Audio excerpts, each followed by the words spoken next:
Kabsat, ang dami pong liddig. Alam niyo yung liddig? Ito po kakabsat kasi yung liddig. Kukunin muna natin yung liddig. Yeah, matulis ang buntot. Uy, tilapia! Ang galing! Sabay mo na yan kay Chris. Uy, kadami nang nakuha na nila yung dalag.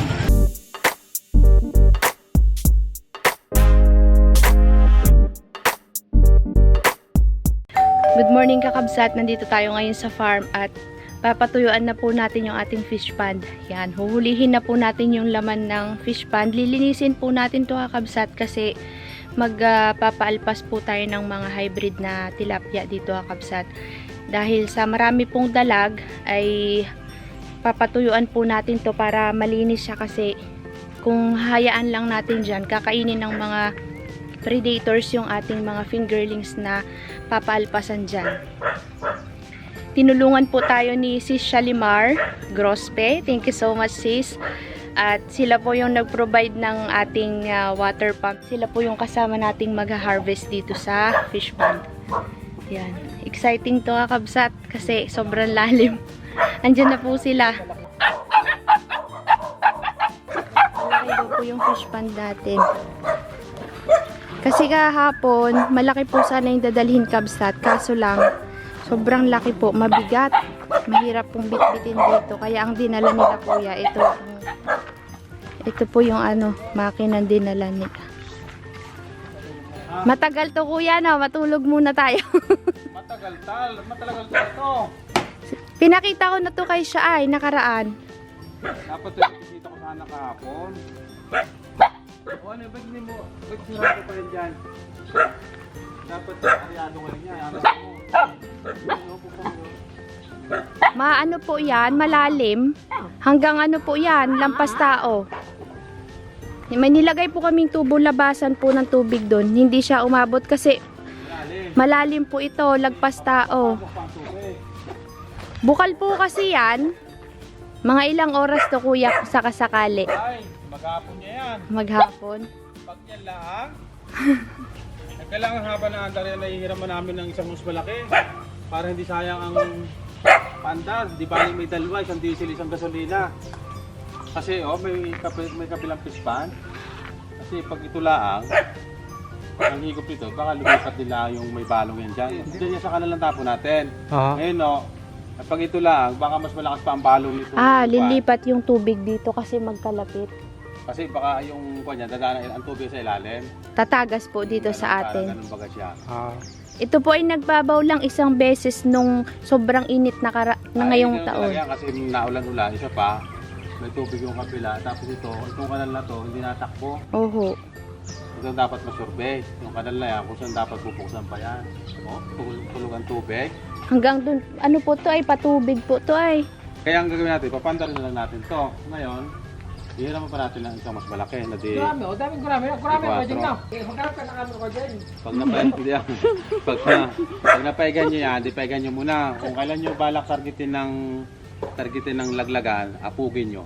Tapos ang gawin nyo dito, pagka may tubig mamaya maiga, pa-spray mo na agad ng Bilucide. Para lahat ng similya niya dyan, ano man dalag yan, patay lahat yan. Subsipin po ulit. Isa pa. Ididirin uli yun, panibago. Sisimulan na namin. Kami maghanap ng mas malaki, matagal to. Hindi kasi natingnan nila kuya, kala nila maliit lang. Naggawa si kuya ng nilagyan niya ng net yung dulo ng hose kasi papahigupan na namin doon para hindi mahigop yung mga tilapia. Napapaisip tuloy ako kabsat sa dami ng similya ng dalag. Ano kaya kung dalag na alagaan natin? Ang dami kasi anak niya kabsat Ayan mas mahal daw ang kilo ng dalag kaysa sa tilapia kabsat sabi nila. Tinan mo siya. Ayan ang dami Ang dami nga, isa sa gilid sila eh. Kasi malilim dito. Mahal naman talaga. Sadya, malalaki pa. Malalaki. Tsaka sulit pati yung kasi niya, laman. Para makita natin yung kung anong sitwasyon sa ilalim. Sabi ni kuya ay baka ito yung maghapon.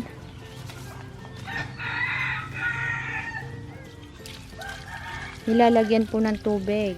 Ganyan pala yung kabsat. Yung malaki po sana yung dadalhin yung kahapon, sobrang laki po. Yun yung balak dalhin ni siya. Tapos ngayon, nagbago po kakabsat. Ito, ay hindi na nakita nila kuya na maluwag pala. Kaya testingin namin paigahan. Mabigat daw ho kasi yun ay. Malaki. Ay, okay. Kaninong Jimmy bagayan ko dyan? Yung sa tatay niya po.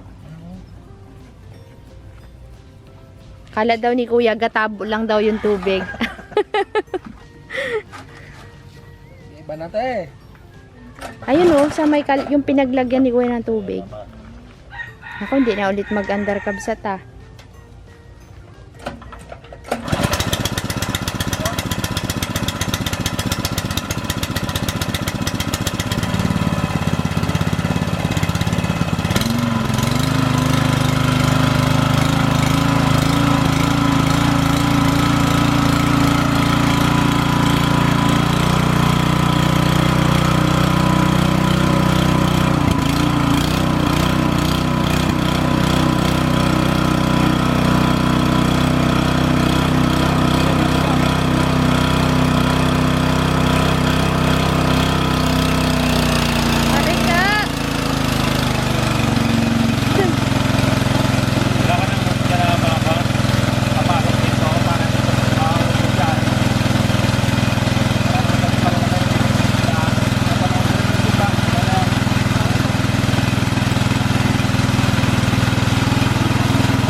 Kakabsat, umalis muna sina Sisya kasi yung unang plano parang yun yung kukunin nila kasi akala nila kabsat mababaw lang yung fish pond natin, eh sobrang dami pong tubig nito, mahihirapan pong humigop yung dala-dala nilang makina dahil nga maliit lang po siya.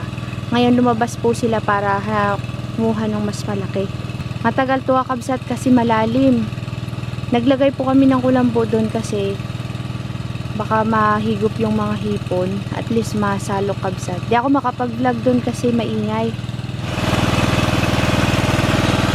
In fairness naman, bumababa naman na po siya kabsat. Ayun na yung mga isda o, gatalunan doon o. Ano kayang laman na makukuha natin dito kabsat mamaya? Yan na sila kabsat, yun na yung malaking water pump. Pwesto! Meron na ka to, ito na nga ito na to. Hanapin na lang natin na yung pagkalit.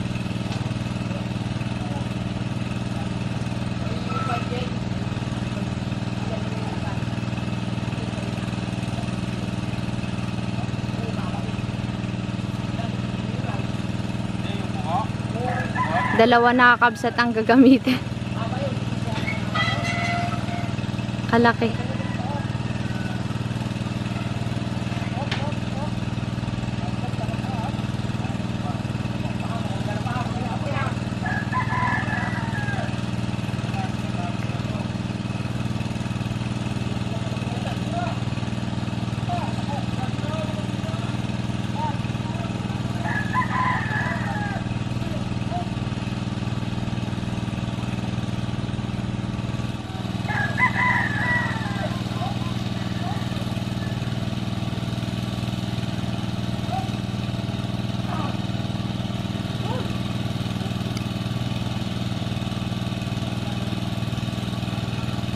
Nag-live po tayo kanina, nananghalian sila, kinat ko po yung live nung kumakain na.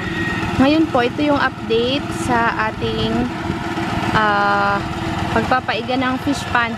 Kabsat, ang dami pong ligdeg. Alam niyo yung ligdeg? Yung parang kuhol. Para po siyang kuhol. Yung matutulis po baga yung buntot. Yung inuulam namin lagi. Uy, kukuha ako dyan mamaya kakabsat. Pati ako lulusong din, no? Ligdeg po yan. Masarap po yan. Sarap yan. Ito po kakabsat kasi yung ligdeg. Kukunin muna natin yung ligdeg. Yan, matulis ang buntot. Oo. Yun o, ganito. Iba kasi yung kuhol. Ang kuhol kasi pabilog siya. Yan. Ayun o, kadami o. Mamaya kasi ako lulusong kabsat. Persit yun o, ay Chris, malalaki o. Daming ligdeg ay, katuwa. Yung pa, sa harapan mo ng kamay. Yan. Yung pa, nakaumpok. Natuwa niya si nanay mo eh. Kaya nga, favorite ni nanay yung ligdeg eh.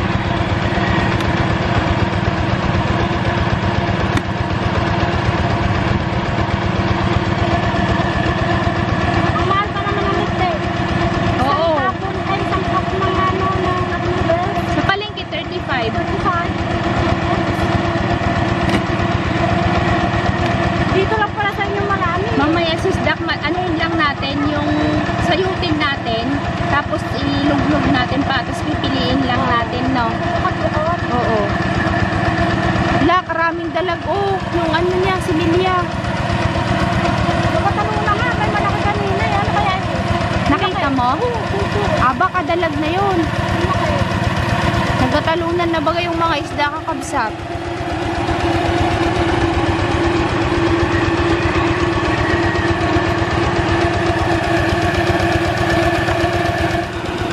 Puno na ng tubig kabsat.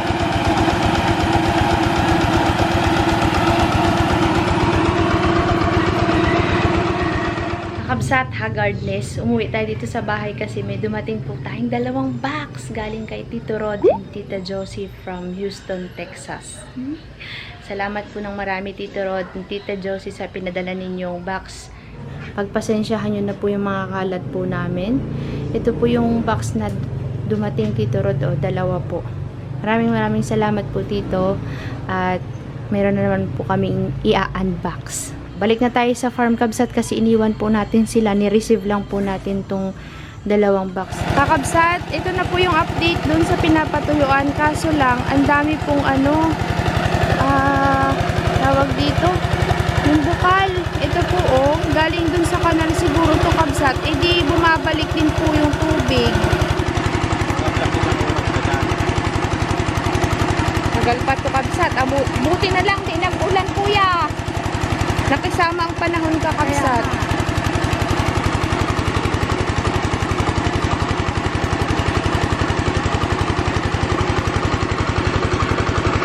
Sakto yan mamaya sis, malamig na pag nag-harvest tayo. Tinatanggal na ni na Kuya Rasid yung kangkong kasi dyan magtatago yung isda mamaya kakabsat. Kaya inaalis na po nila. Lalim no? Nalaksan na nga. Ah, pinalaksan na? Oo, ayun. Pinatay na yung kabila.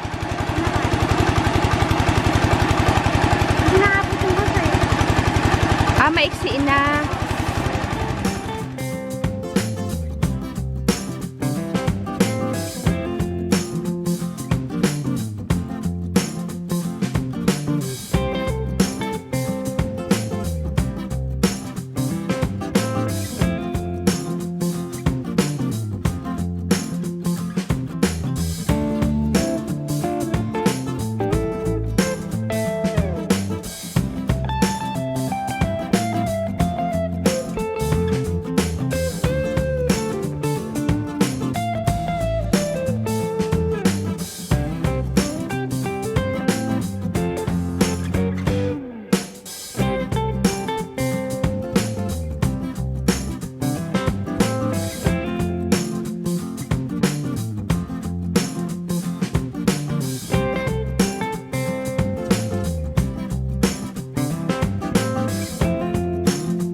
Lumubog sa putik yung dala. Mga bago na yan.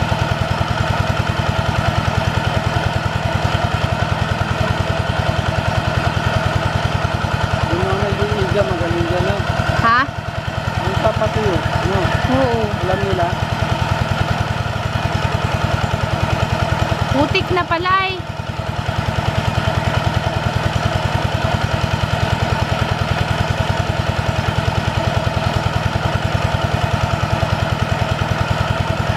Mabigat, pagod na si Chris maghagis ng dala. Tinan mo si Chris, si Rasid tinan mo si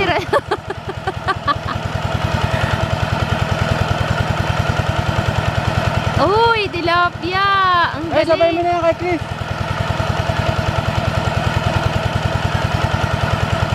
Nakakuha sila.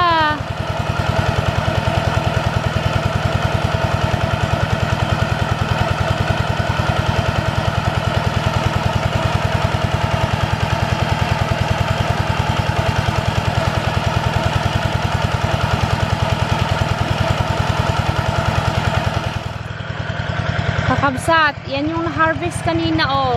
Nagdala sila kanina tsaka nangapa. Dami din.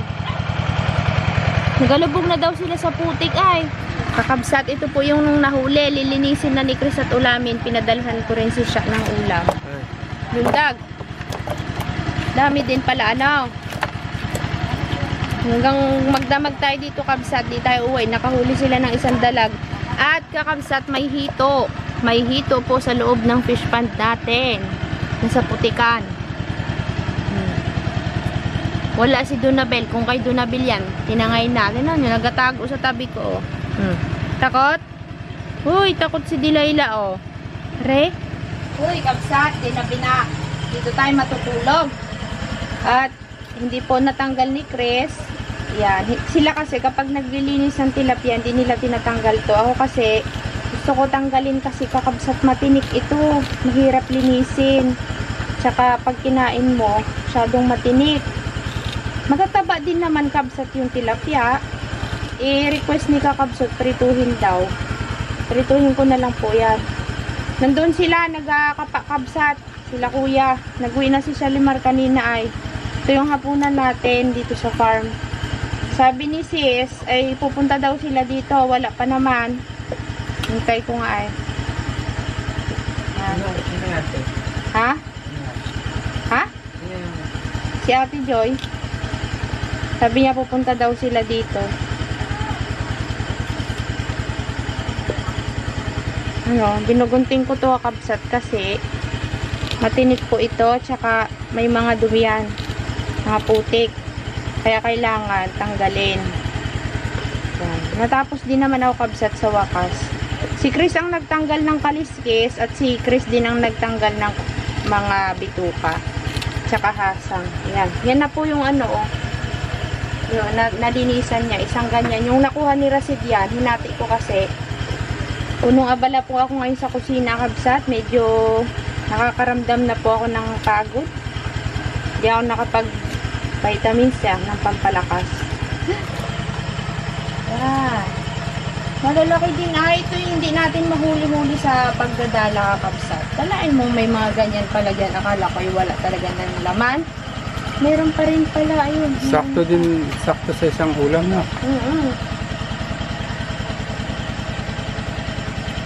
Yan o.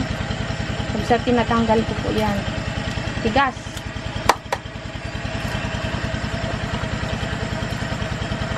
Prito daw natin. Marami naman. Dami pa doon. Nagkakapa sila. Tagal matuyo. Baka bukas pa yun ng maga. Kasi nga may balong. Matagal bumaba yung tubig. Uy! Kadami nang nakuha na nila yung dalag. Yung dalag.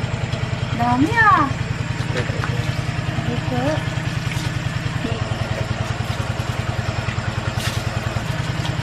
May mas malaki pa dyan. Ha? Madami yung tilapia. Yung litlig natin doon. Nakabsat yan yung mga nakapa-kapa nila oh. Ay mataas pa po yung tubig. Dami rin ano.